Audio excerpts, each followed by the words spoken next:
gulay nito, bobo. Wala nyo sa Pinas, dito lang. Pero, famous na parang gulay sa kanila to.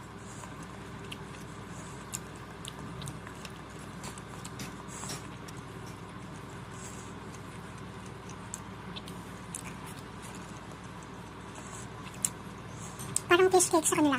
Ito.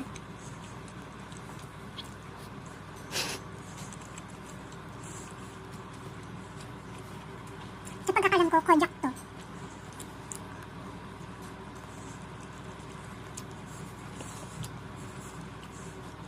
Para lang jelly yung texture.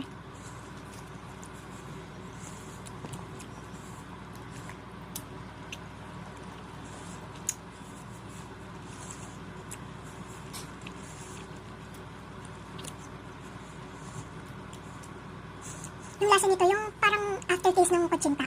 Ganun yung lasa lang.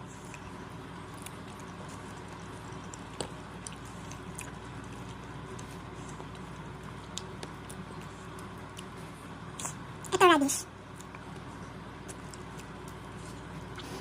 Yung favorite kong kainin sa oden, itong radish, itlog, tofu, tsaka yung karne. Wala nga lang karne dito.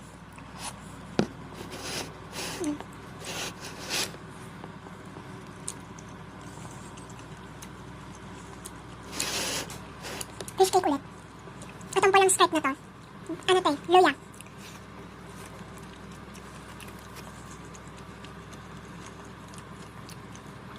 Fish cake.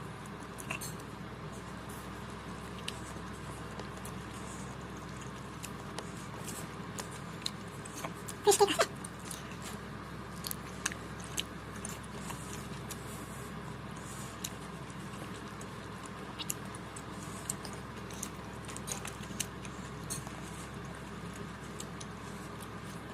Tapos ito. Parang tofu. Tofu nga. Pero parang may laman sa loob.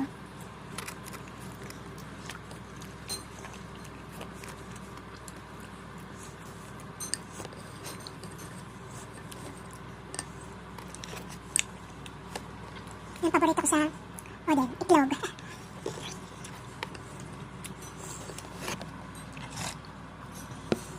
Sarap din ng sabaw nito eh. Pero yung sabaw ngayon, parang matamis.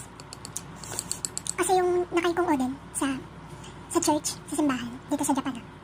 Malat ulit yung gawa nilang oden doon. Tsaka parang siyang nilangang baka, yung sabaw. Yun lang guys.